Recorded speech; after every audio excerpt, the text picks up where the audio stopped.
Hi hello, എൻ്റെ പേര് Reshma. Vision wallet എന്ന് പറഞ്ഞാൽ എൻ്റെ ഈ ചാനലിലേക്ക് എല്ലാവർക്കും സ്വാഗതം.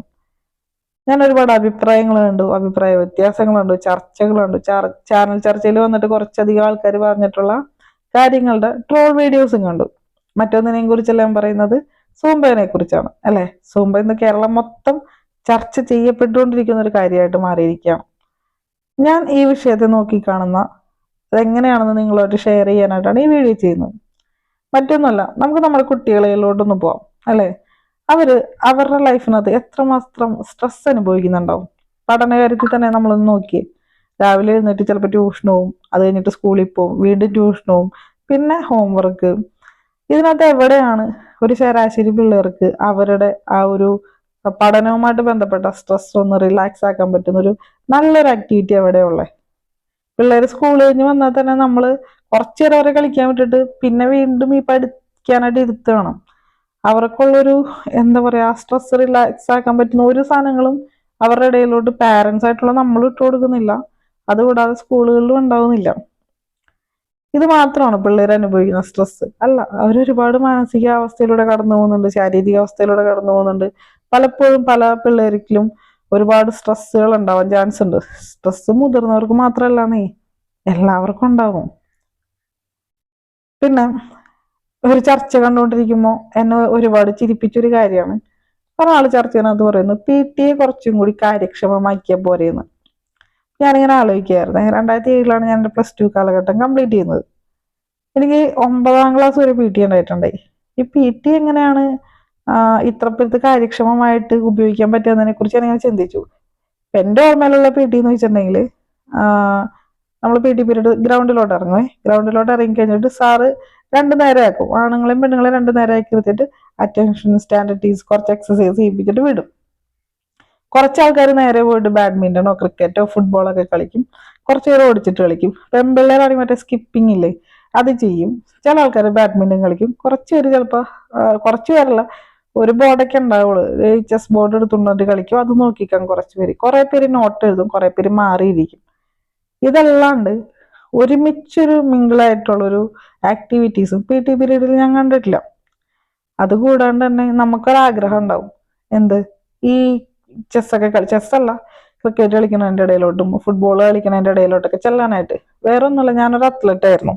എന്നെ സംബന്ധിച്ച് എനിക്ക് സ്പോർട്സ് ഭയങ്കര ഇഷ്ടമായിരുന്നു. ഭയങ്കര ഇഷ്ടമായിരുന്നു.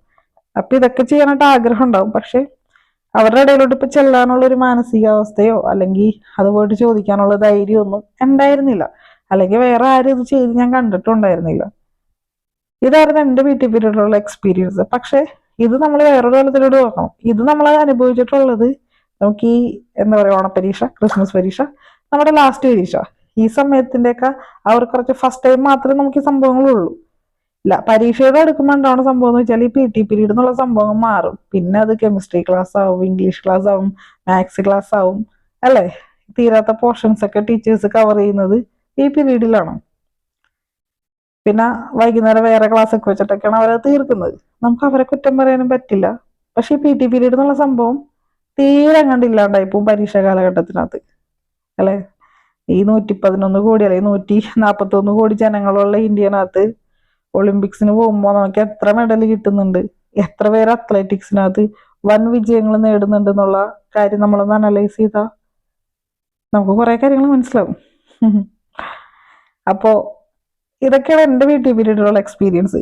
ഞാൻ പറഞ്ഞില്ലേ, ഞാനിത് 2007 മുന്നേ കാലഘട്ടത്തിൽ ഉണ്ടായ ഒരു PT പീരീഡാണ്. ഞാൻ റീസെന്റ് എൻ്റെ ഒരു എന്താ പറയാ, ഒരു കുട്ടീനോട്, എൻ്റെ അടുത്തൊരു കുട്ടീനോട് ഞാൻ ഈ കാര്യം ചോദിച്ചപ്പോൾ അവരുടെ PT പീരീഡൊക്കെ ഇങ്ങനെ തന്നെയാണ്. അതായത് ഈ 2025 ഇതിനൊരു മാറ്റവും സംഭവിച്ചല്ല. 2020 മാറിയിട്ടില്ല, 2024 മാറിയിട്ടില്ല, 2025 മാറാനും പോകുന്നില്ല അല്ലേ.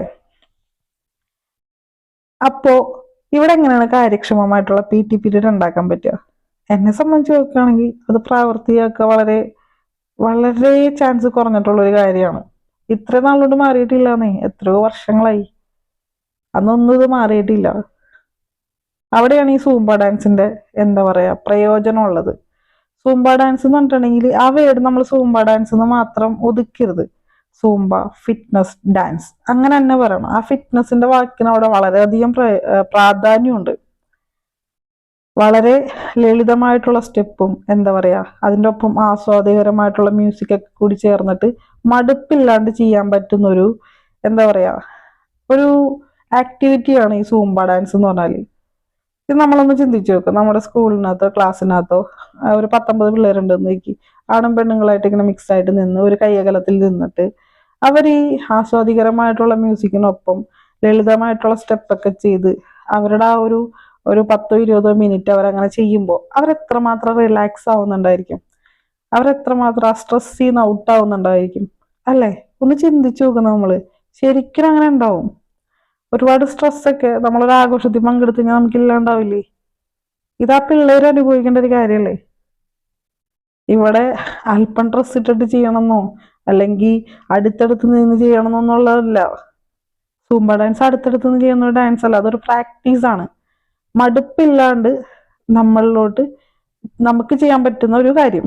നമ്മൾ ഈ എക്സസൈസ് ഒക്കെ കുറച്ച് ദിവസം പിള്ളേരെ കൊണ്ടും ചെയ്യിപ്പിച്ചു നോക്കി, കുറച്ച് ആദ്യത്തെ 2 ദിവസത്തെ ഒരു ഇൻട്രസ്റ്റ് അല്ലാണ്ട് പിന്നീട് അവർക്ക് ഉണ്ടാവില്ല. കാരണം എന്ന് വെച്ചാൽ അതിനകത്ത് ഈ പറയുന്ന മടുപ്പ് എന്ന് പറഞ്ഞ സാധനം കയറി വരും. നമ്മൾ തന്നെ ഒരു 10 ദിവസം നടക്കാൻ പോയി കഴിഞ്ഞാൽ 11-ാം ദിവസം വേണോ വേണ്ടോ എന്ന് ആലോചിക്കുന്ന ആൾക്കാരാ നമ്മൾ. എത്ര ആൾക്കാർ 2025 പ്രതിജ്ഞ എടുത്തിട്ടുണ്ടോ, ഞാൻ എൻ്റെ ഫിറ്റ്നസ് നോക്കും, രാവിലെ എഴുന്നേറ്റ് നടക്കും എന്നൊക്കെ, അതിന്റെ ആരോഗ്യം നോക്കും, ഞാൻ ജിമ്മിൽ പോകും, ഓപ്പൺ ജിമ്മിൽ പോകും എന്നൊക്കെ നമ്മൾ എത്ര പേര് പാലിക്കുന്നുണ്ട്? പക്ഷേ അത് ഒരു കൂട്ടം ആളുകളുടെ ഒപ്പം എൻജോയ് ചെയ്ത് ചെയ്യുകയാണെങ്കിൽ ഈ സാധനങ്ങൾ നടന്നു പോകും. ഈ ഫിറ്റ്നസ് എന്നുള്ള വാക്കിനോട് ഭയങ്കര പ്രാധാന്യമുണ്ട്. ഞാൻ മൈത്രേന്റെ ഒരു ഇന്റർവ്യൂവിൽ കണ്ടാണ്, കഞ്ചാവ് നിരോധിച്ചു കഴിഞ്ഞാൽ മാഫിയകൾ ഉണ്ടാവും എന്നല്ലാണ്ട് വേറൊരു പ്രയോജനവും ഇല്ലാന്ന്. ഞാൻ ആ അഭിപ്രായത്തോട് യോജിക്കുന്ന ഒരാളാണ്. കാരണം വേറൊന്നുമല്ല, നമുക്കറിയാം ഇന്ന് നമ്മുടെ പിള്ളേരിൽ കുറെ അധികം പിള്ളേർ കഞ്ചാവിലും രാസ ലഹരിയിലൊക്കെ ഇൻഫ്ലുവൻസ് ആയിട്ടുണ്ട് അല്ലെ? ഒരുപാട് പേര് അതൊക്കെ യൂസ് ചെയ്യുന്നുണ്ട്. കുഞ്ഞു കുട്ടികളിലോട്ട് പോലും ഈ മാഫിയകൾ ഇതെത്തിക്കുന്നുണ്ട് അല്ലെ? ഇവിടെയാണ് ഈ സൂംബ ഫിറ്റ്നസ് ഡാൻസിന്റെ പ്രാധാന്യം എന്ന് എനിക്ക് തോന്നിയിട്ടുള്ളത്. മറ്റൊന്നും കൊണ്ടല്ല, അതിനകത്ത് ആ വാക്ക് ഫിറ്റ്നസ് അതിന് വലിയൊരു പ്രാധാന്യമുണ്ട്. കാരണം നമുക്കറിയാം ഫിറ്റ്നസ്സിലോട്ട് കടക്കുന്ന ആൾക്കാർ അവരുടെ ആരോഗ്യത്തിനെ കുറിച്ച് ബോധവാന്മാരായിരിക്കും, അവർ കഴിക്കുന്ന ആഹാരങ്ങളെ കുറിച്ച് അവർ ബോധവാന്മാരായിരിക്കും അല്ലെ? ഇവിടെ നമ്മൾ അവരിലോട്ട് ആ കുട്ടികളിലോട്ട് ഈ ഒരു സൂംബ ഡാൻസ് ഫിറ്റ്നസ് ക്ലാസ് നടത്തുമ്പോൾ അവർ സ്വാഭാവികമായിട്ട് അവിടെ എന്താ ഉണ്ടാവുക, അവർ ആ ഫിറ്റ്നസ് വർക്കൗട്ട് ചെയ്യുക മാത്രമല്ല അതുമായിട്ട് റിലേറ്റഡ് ആയിട്ടുള്ള ഒരുപാട് കാര്യങ്ങൾ ചർച്ച ചെയ്യും അല്ലെ?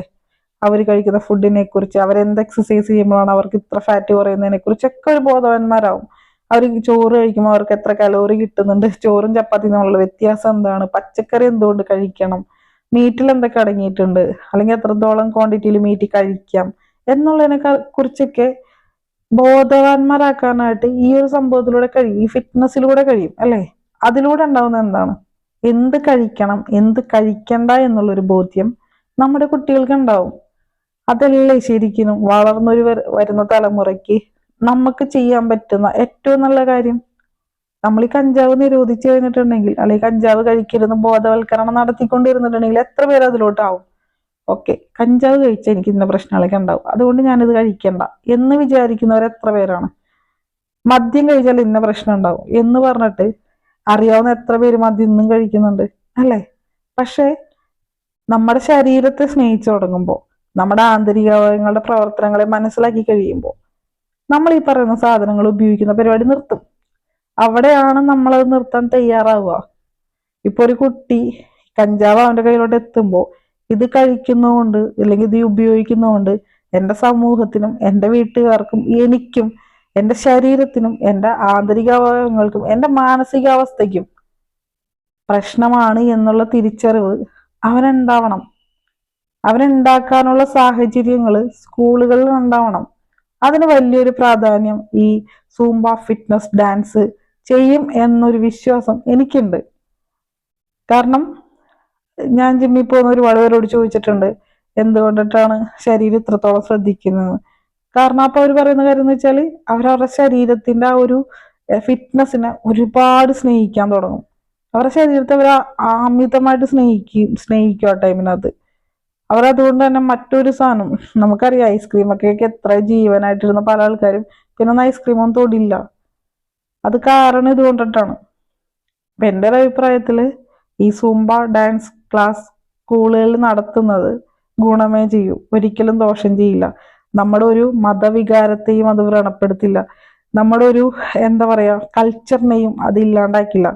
അപ്പോ നമ്മുടെ പിള്ളേര് വളർന്നു വരേണ്ടത് കഞ്ചാവും രാസലഹരിയും മദ്യവും ഒന്നുമില്ലാത്തൊരു സമൂഹത്തില് അതൊക്കെ ഈ സമൂഹത്തിലുണ്ടാവും, അതെല്ലാം ഈ സമൂഹത്തിലുണ്ടാവും. പക്ഷെ അത് യൂസ് ചെയ്യണോ വേണ്ടയോ എന്നുള്ളൊരു ബോധ്യം അവനുണ്ടാവും.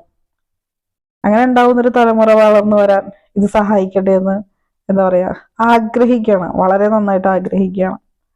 അപ്പൊ എന്തായാലും ഇന്നത്തെ എൻ്റെ വീഡിയോ അവസാനിക്കുകയാണ്. ഇത് എൻ്റെ കാഴ്ചകളും എൻ്റെ കാഴ്ചപ്പാടുകളും മാത്രമാണ് പറഞ്ഞിട്ടുള്ളത്. നിങ്ങൾക്ക് നിങ്ങളുടെ അഭിപ്രായങ്ങൾ എന്ത് തന്നെയാണെങ്കിലും കമന്റിലൂടെ അറിയിക്കാട്ടോ. പിന്നെ എൻ്റെ റിക്വസ്റ്റ് ആണ്, നിങ്ങളുടെ പി ടി പീരീഡിനെ കുറിച്ചുള്ള എക്സ്പീരിയൻസ് ഇത് കാണുന്ന ആരെങ്കിലൊക്കെ ഒന്ന് കമന്റ് ചെയ്യോ. കാരണം ആ പി ടി പീരീഡ് എന്നെ പോലെ തന്നെയാണോ നിങ്ങളും അനുഭവിച്ചിട്ടുള്ളതെന്ന്, അല്ലെങ്കിൽ എൻ്റെ ഓർമ്മകൾ തന്നെയാണോ നിങ്ങൾക്കുള്ളതെന്ന് അറിയാനൊരു ക്യൂരിയോസിറ്റി ഉണ്ട്. അപ്പോൾ thank you for watching me. അടുത്തൊരു വീഡിയോ ആയിട്ട് കാണാം. ബൈ.